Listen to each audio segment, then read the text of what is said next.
Hallelujah, hallelujah.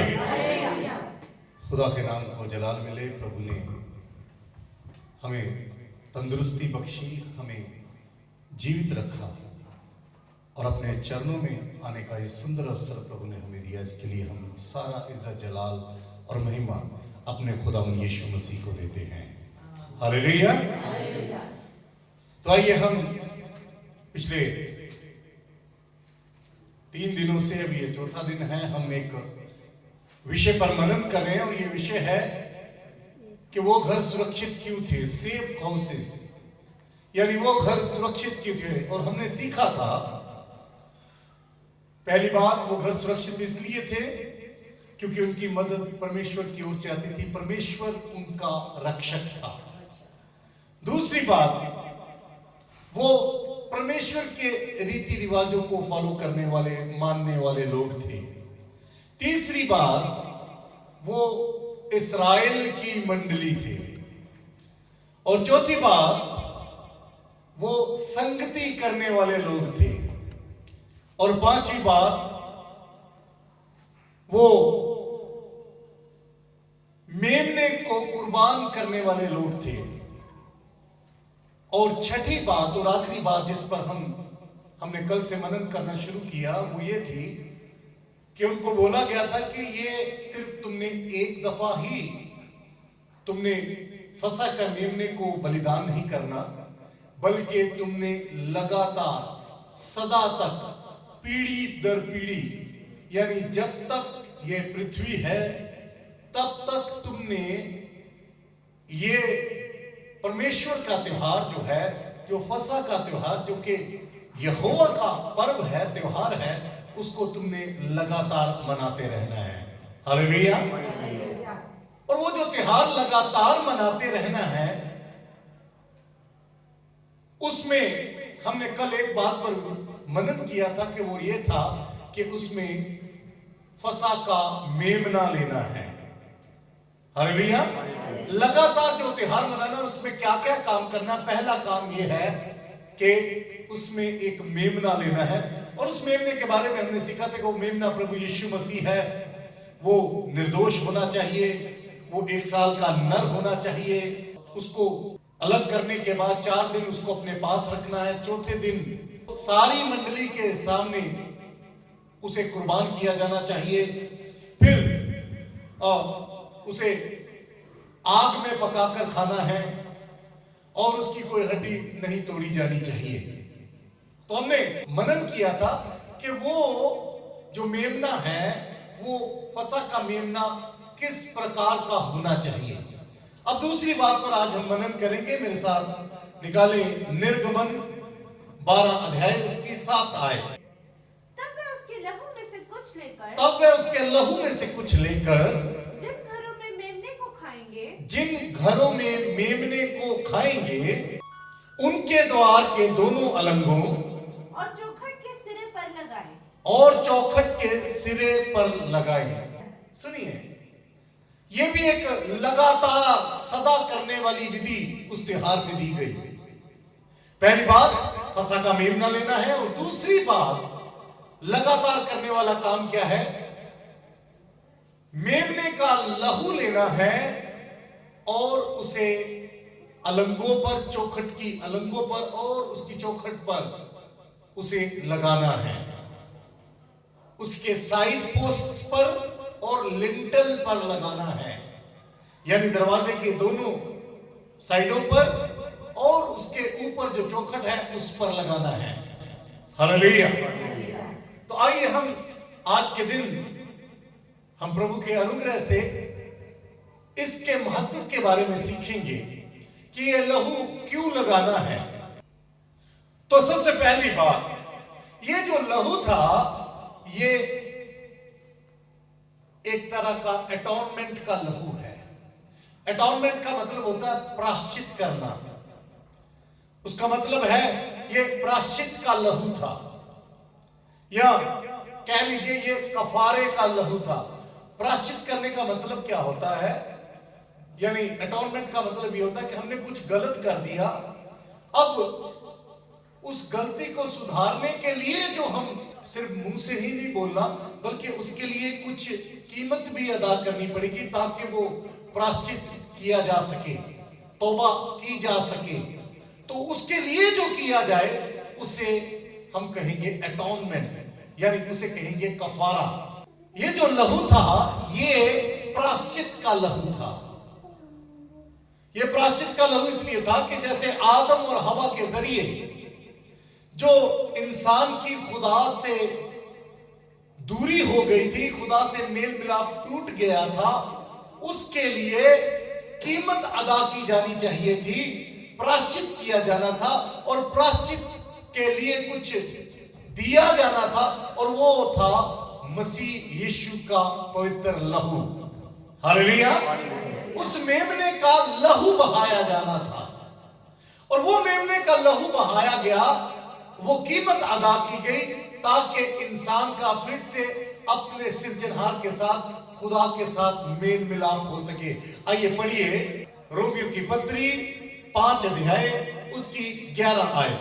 केवल यही नहीं, परंतु हम अपने प्रभु यीशु मसीह के द्वारा, जिसके द्वारा हमारा मेल हुआ है, केवल यही नहीं कि हम अपने प्रभु यीशु मसीह के द्वारा, जिसके द्वारा हमारा मेल हुआ है, जिसके द्वारा, ऐसा कह लीजिए, जिसके बलिदान के द्वारा हमारा मेल हुआ है, परमेश्वर में आनंदित होते हैं। परमेश्वर में आनंदित होते हैं। हालेलुया। हालेलुया।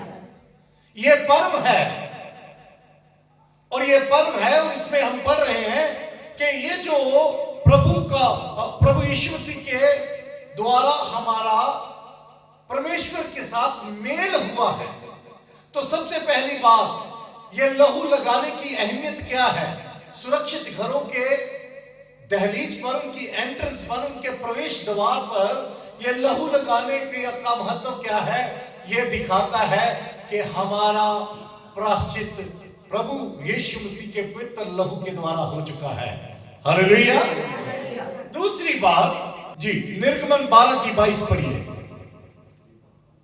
और उसका लहू जो तसले में होगा, जो तसले में होगा, उससे जूफा का एक गुच्छा डुबाकर, उसमें जूफा का एक गुच्छा डुबोकर, उसी तसले में के लहू से, उसी तसले में के लहू से द्वार के चौखट के सिरे, द्वार के चौखट के सिरे और दोनों अलंगों पर, और दोनों अलंगों पर कुछ लगाना, उस लहू को लगाना, और भोर तक तुम में से कोई घर से बाहर ना निकले, घर से बाहर ना निकले। हालेलुया।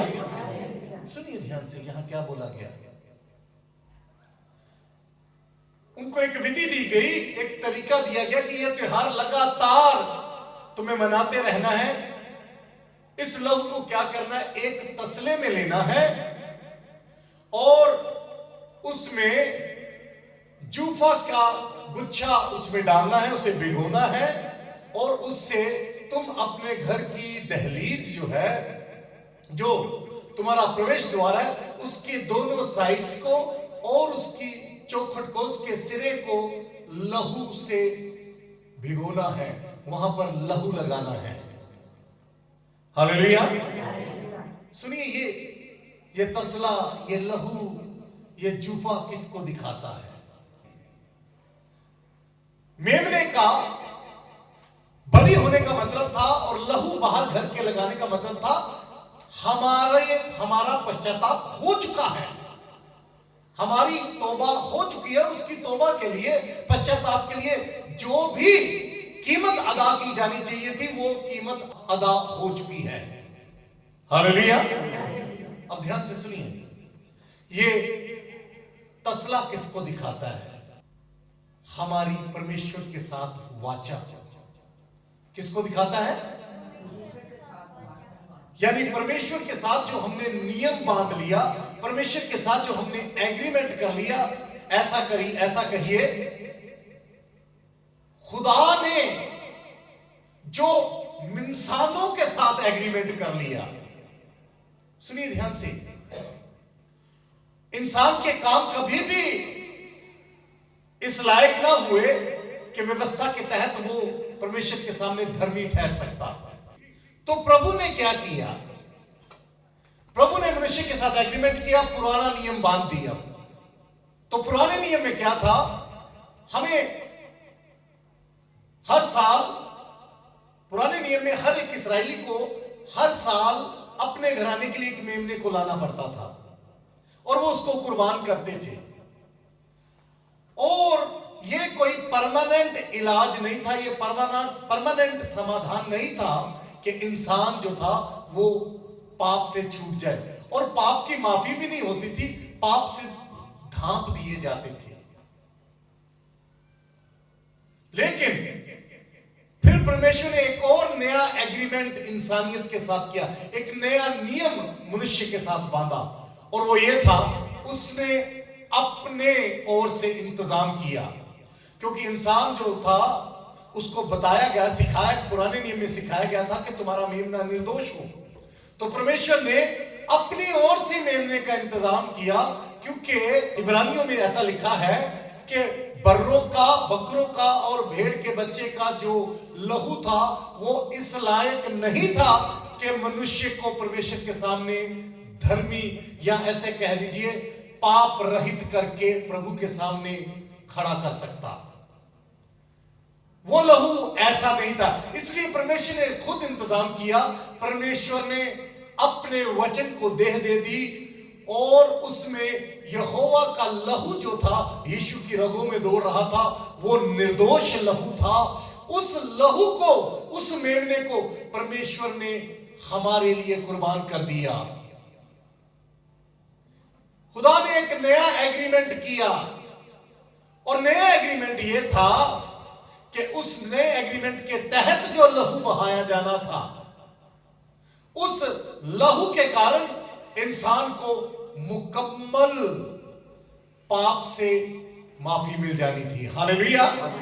अब 1 साल के लिए माफी नहीं मिलनी थी, अब कुछ महीनों के लिए माफी नहीं होनी थी, अब जो माफी थी वो अनंत काल के लिए मिल जानी थी। हालेलुया। तो नया नियम ये था, ये जो तसला है ये उस नियम को दिखाता है, ये हम विश्वासियों के लिए नए नियम को दिखाता है। और इस तसले में, इस नए नियम में परमेश्वर के मेमने का लहू होना चाहिए। क्या होना चाहिए?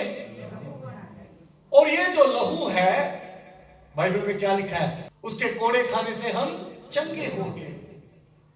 यानी उसके लहू के साथ इस नए नियम में, इस नए नियम के तसले में जो लहू है, लहू का मतलब है जो कुछ बेनिफिट, जो कुछ प्रिविलेजेस, यानी जो कुछ लाभ और जो कुछ विशेष अधिकार।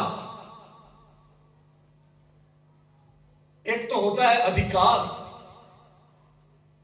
हर एक मनुष्य को अधिकार दिया गया कि वो समुद्र की मछलियों पर, आकाश के पक्षियों पर, जीव जंतुओं पर, रेंगने वाले जीव जंतुओं पर क्या रखे? अधिकार रखे। ये हर एक मनुष्य को यह अधिकार दिया गया है। लेकिन एक है विशेष अधिकार। हालेलुया। पापी होने के बावजूद भी वो अधिकार मनुष्य के पास है। लेकिन अब इस तसले में लहू के होने के कारण प्रिविलेज दी गई है, विशेष अधिकार मनुष्य को दे दिया गया, और वो ये है, इस लहू के होने के कारण वो पाप पर, मृत्यु पर और शैतान के ऊपर जयवंत है। हालेलुया। वो बीमारी के ऊपर जयवंत है। इस लहू के साथ जितने भी जुड़े हुए बेनिफिट्स हैं, जितने भी लाभ हैं, जितने भी इस लहू के में जुड़े, लहू के साथ जुड़े हुए विशेष अधिकार हैं, वो सब अब क्या करने हैं? उनको हमने अपने घरों की चौखट पर लगाना है, यानी अपने जीवन की चौखट पर लगाना है। हमारा जीवन जो है उस लहू से रंगा हो। अब सुनिए, ये तसला जो है, तसला है नया नियम। ये लहू जो है, ये है प्रभु यीशु मसीह का पवित्र लहू, जिससे हमें तरह तरह के लाभ और विशेष अधिकार मिलते हैं। हालेलुया। प्रभु ने कहा, मैं तुम्हें अधिकार देता हूं, तुम क्या करोगे? हाथ रखोगे, विश्वासी हाथ रखेंगे, क्या होगा? बीमार चंगे हो जाएंगे, दुष्ट आत्माएं छोड़कर भाग जाएंगी। ये वो विशेष अधिकार है जो इस लहू से हमें मिलते हैं। तीसरा काम क्या करना है? तसले में लहू तो आ गया, लेकिन अब क्या करना, अब जूफे से इस लहू को लगाना है। हालेलुया। क्या करना है? जूफे से इस लहू को। और वो जूफा क्या है? वो जूफा है हमारा विश्वास। यानी विश्वास के जूफे से, विश्वास की गुच्छी से इस लहू को हमने अप्लाई करना है, हमने लगाना है। हालेलुया।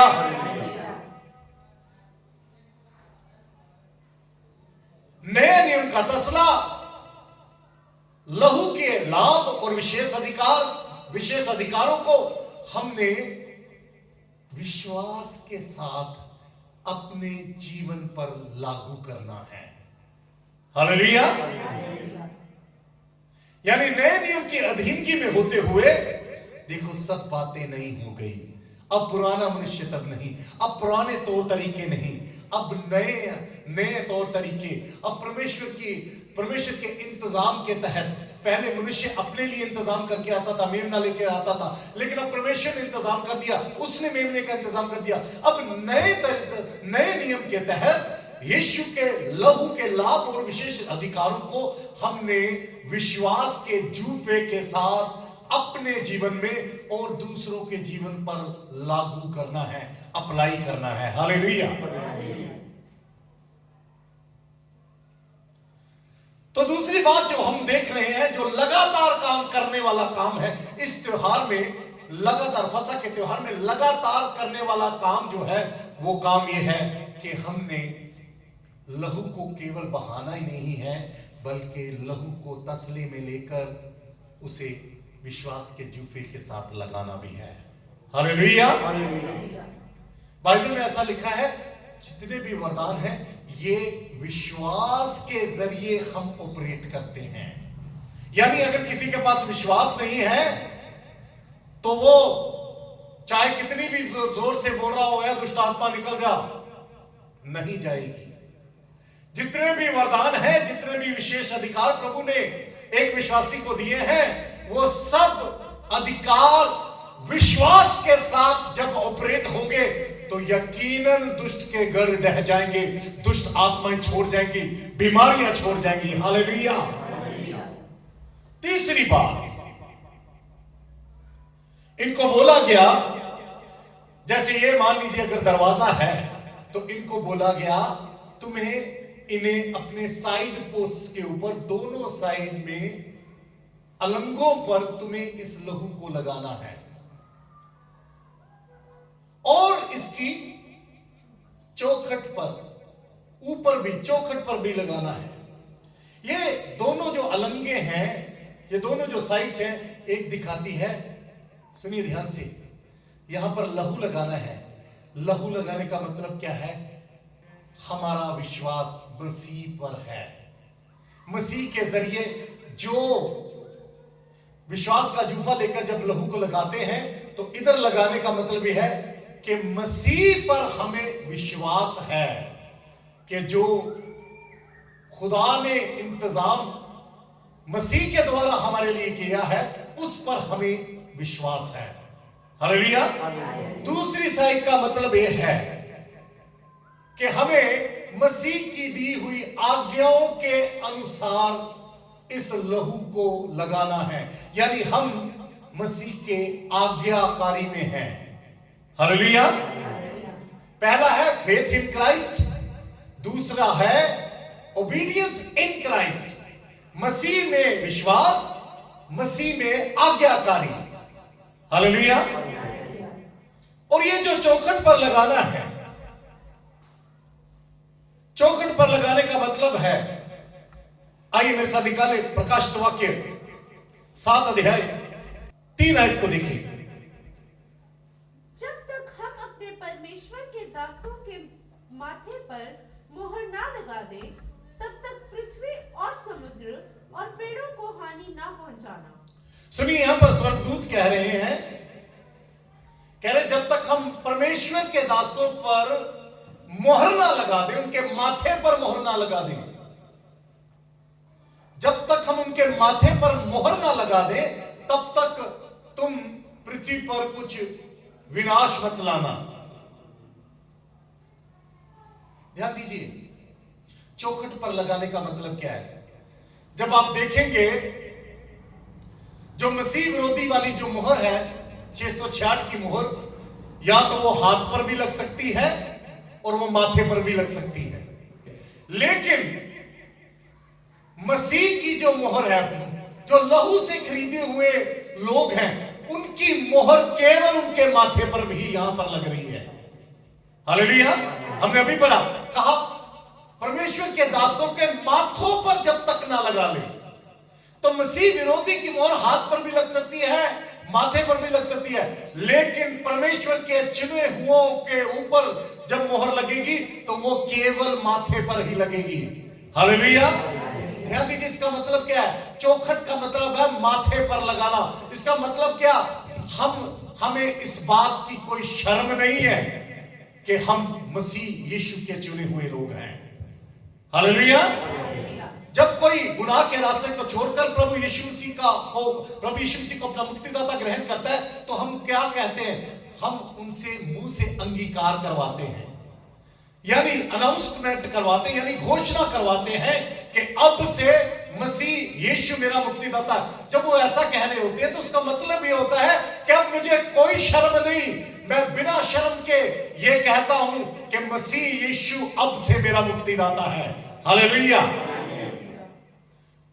दोनों अलंगों पर लहू लगाने का मतलब मसीह में आज्ञाकार होना, मसीह में विश्वासी होना और मसीह को अपना मुक्तिदाता करके ग्रहण करने में कोई शर्म ना महसूस करना। हालेलुया।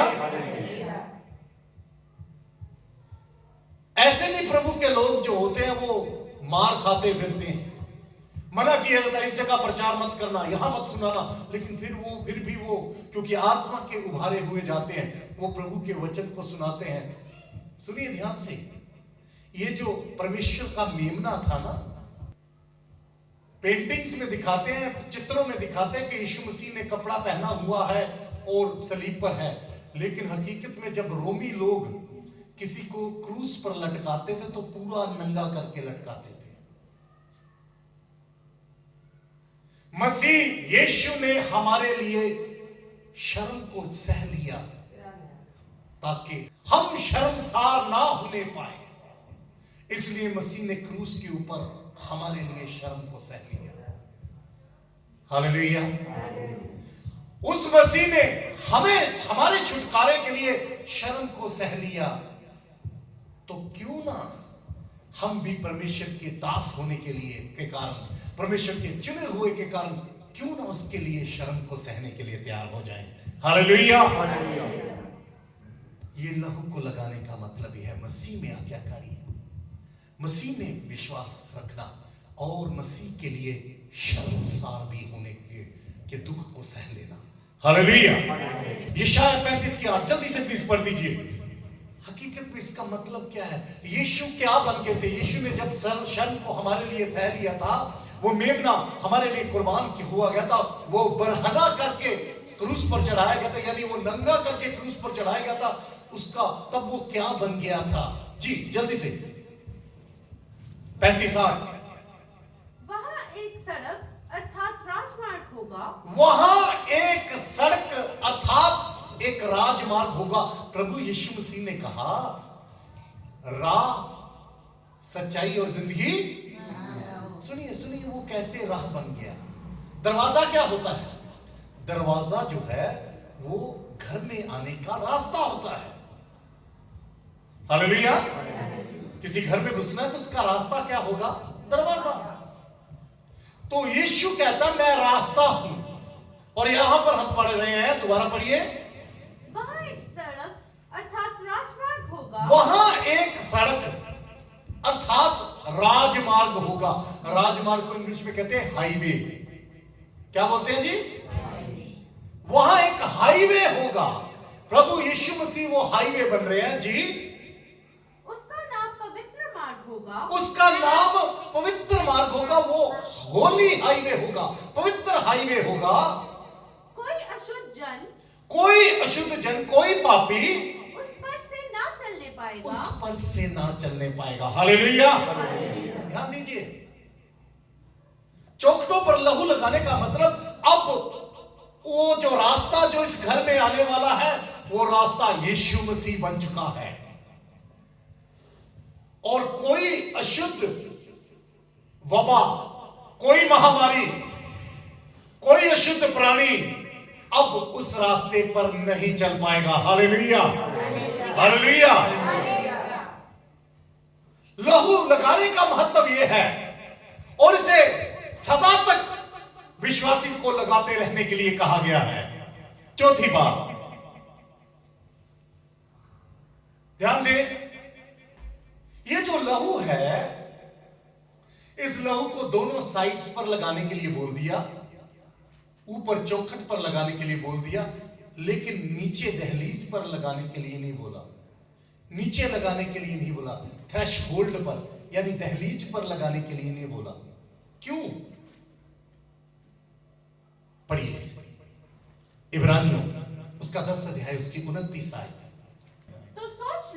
तो सोच लो कि वह कितने और भी भारी दंड के योग्य ठहरेगा जिसने परमेश्वर के पुत्र को वो कितना और भी भारी सजा के योग्य ठहरेगा, दंड के योग्य ठहरेगा, जिसने परमेश्वर के पुत्र को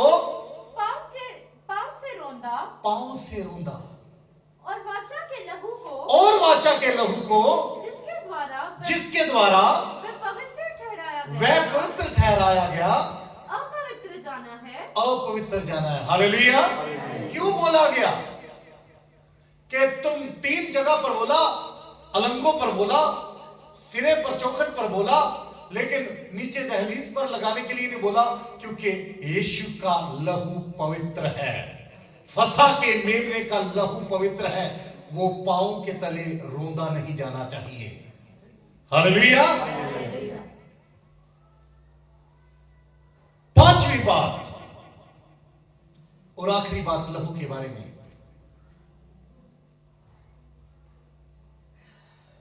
ये लहू उनके दरवाजों के बाहर, घरों के बाहर इसलिए लगाया गया था ताकि ये बचाए जा सकें। किस लिए? बचाए जाने के लिए। यानी ये लहू जो है अब हमारे जीवनों के ऊपर लगा होना चाहिए ताकि हम बचाए जा सकें। अगर ये लहू हमारे जमीर के ऊपर लग जाए, ये अप्लाई कहां करना है इस लहू को? हमें अपने जीवन में इस लहू को कहां अप्लाई करना है? अपने विवेक पर, अपने जमीर पर, अपनी कॉन्शियसनेस पर इस लहू को हमने अप्लाई करना है। तो जब हम अपने जमीर के ऊपर इस लहू को अप्लाई करेंगे तो हम निर्दोष ठहरेंगे।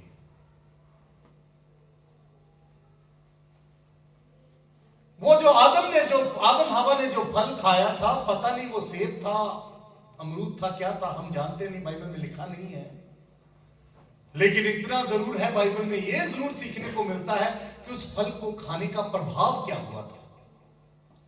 उस फल को खाने का प्रभाव यह हुआ था कि उनका जमीर जागृत हो गया था, उनका विवेक जागृत हो गया था और उनके विवेक ने उन्हें दोषी ठहरा दिया था। इसलिए जब प्रभु ने आवाज दी तो वो झाड़ियों में छुप गए। ये हमारा जमीर है, ये हमारा विवेक है जो हमें दोषी या निर्दोष ठहराता है। कोई ऐसा है जो हमें अंदर से बोलता है कि ये काम तू गलत कर रहा है। हालेलुया। जो आदमी हर वक्त ही गलती काम करता रहे, घिनौने काम करता रहे, हम कहते हैं इसका तो जमीर ही मर गया है। जमीर मरा नहीं है, एक्चुअली क्या है, उसने जमीर की सुननी ही बंद कर दी है। अब मनुष्य का जमीर जो उसे दोषी ठहराता है, आदम की औलाद, उसका जमीर, उसका विवेक उससे दोषी ठहराता है। अब जब हम यीशु के, सुनिए ध्यान दीजिए, जब यीशु के पवित्र लहू को इस जमीर के ऊपर लगाते हैं तो ये जमीर दोष मुक्त हो जाता है। ये दोष मुक्त होने के बाद ये हमें कॉन्फिडेंस देता है। तो ये तीन चीजों से हमें बचाता है। पहला, ये हमें परमेश्वर के क्रोध से बचाता है।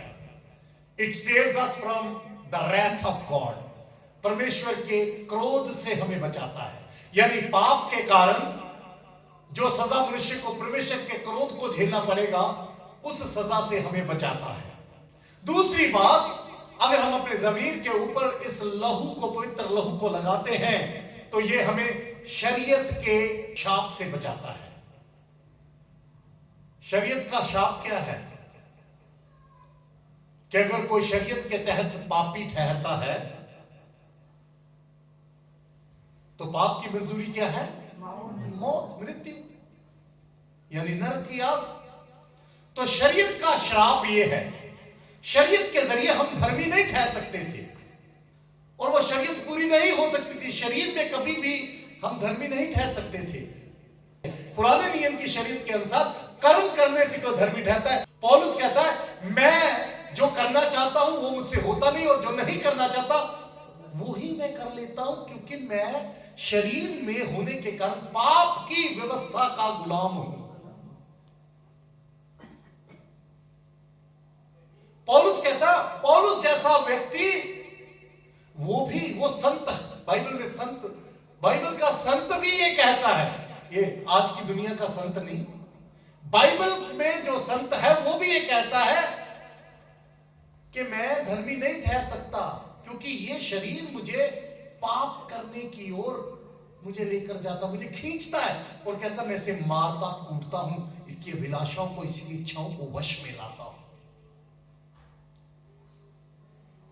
तो पुराने नियम की शरीयत, पुराना नियम या मूसा की शरीयत, ये कर्मों के कारण हमें धर्मी ठहराती थी, और कोई व्यक्ति कर्म करके धर्मी नहीं ठहर सकता। तो इसके कारण, इसलिए हमारे ऊपर शरीयत का श्राप आता है। लेकिन यीशु मसीह के लहू को जब हम अपने जमीर पर लगा लेते हैं, अपने विवेक को हम शुद्ध कर लेते हैं, तो तब क्या होता है? हम शरीयत के शाप से छूट जाते हैं। अब हमें कर्म करके प्रभु के सामने धर्मी ठहरने की जरूरत नहीं, केवल विश्वास करके और विश्वास के काम करके प्रभु के सामने हम धर्मी ठहर जाते हैं। हालेलुया। तो दूसरी बात, इस लहू को हमने अप्लाई करना है, अपने जमीर के ऊपर अप्लाई करना है, जमीर पर लगाना है, ताकि हम शरीयत के शाप से छूट जाएं। तीसरी बात, यह हमें नरक की फटकार से बचाता है।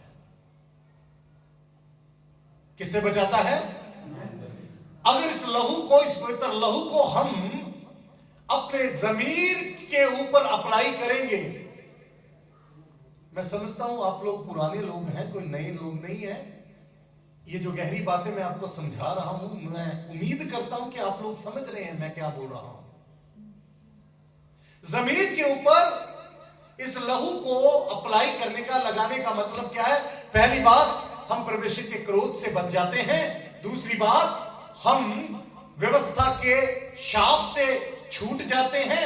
तीसरी बात, हम नरक की फटकार से बच जाते हैं, नरक के सताव से बच जाते हैं। हालेलुया। पढ़िए जल्दी से रोमियो 8 अध्याय उसकी 1 आयत, और इसके बाद हम इसको खत्म करेंगे, हम बंद करेंगे। रोमियो 8 अध्याय उसकी 1 आयत। अतः अब जो मसीह यीशु में है, अब जो मसीह यीशु में है, सुनिए, लहू को जब जमीर पे लगा लोगे तो हम मसीह यीशु के हो जाते हैं। तो जो हम यीशु मसीह के हो जाते हैं, तो लिखा, अतः अब जो मसीह यीशु में है, उन पर दंड की आज्ञा नहीं, उन पर सजा की आज्ञा। हालेलुया जी। क्योंकि वह शरीर के अनुसार नहीं, क्योंकि वह शरीर के अनुसार नहीं, वरन आत्मा के अनुसार चलता है। वरन आत्मा के अनुसार। अब वो अपने हाथों पर वो प्रभु के वचनों को बांधकर चलने वाले लोग नहीं। हालांकि आज भी बहुत सारे लोग हाथों पर वो बैंड्स देते हैं, अभी पहन लो, उस पर आयतें लिखी होती हैं। अब वो शरीर के अनुसार नहीं, बल्कि अब वो आत्मा के अनुसार, यानी हृदय की पट्टियों पर उनके वचन, प्रभु के लिखे हुक्म लिखे जाते हैं, उनके अनुसार जी चलते हैं। क्योंकि जीवन की आत्मा की व्यवस्था ने, क्योंकि जीवन की आत्मा की व्यवस्था, ये जो नया नियम है, ये जीवन की आत्मा की व्यवस्था है। हालेलुया। पुराना नियम जो था वो शरीर की व्यवस्था थी, वो कर्मों की व्यवस्था थी। ये नया नियम जो है ये आत्मा की व्यवस्था है। ये नया नियम विश्वास की व्यवस्था है। हालेलुया जी। आत्मा की व्यवस्था ने, क्योंकि आत्मा की व्यवस्था ने मसीह यीशु में मुझे पाप की और मृत्यु की व्यवस्था से, मुझे पाप की और मौत की व्यवस्था से स्वतंत्र कर दिया, आजाद कर दिया। हालेलुया। प्रभु ने कहा ये विधि सदा के लिए मांगनी, तुमने मनानी है। ये फसह का पर्व सदा के लिए तुमने मनाना है। इसका मतलब ये हुआ वो घर सुरक्षित, वो घर है, वो घर सुरक्षित क्यों है?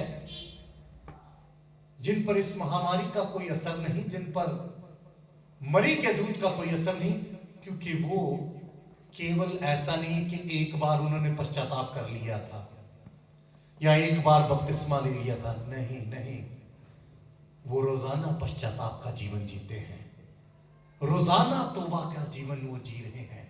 वो रोजाना बपतिस्मे के एहसास को अपने जीवन में नया कर रहे हैं। हालेलुया।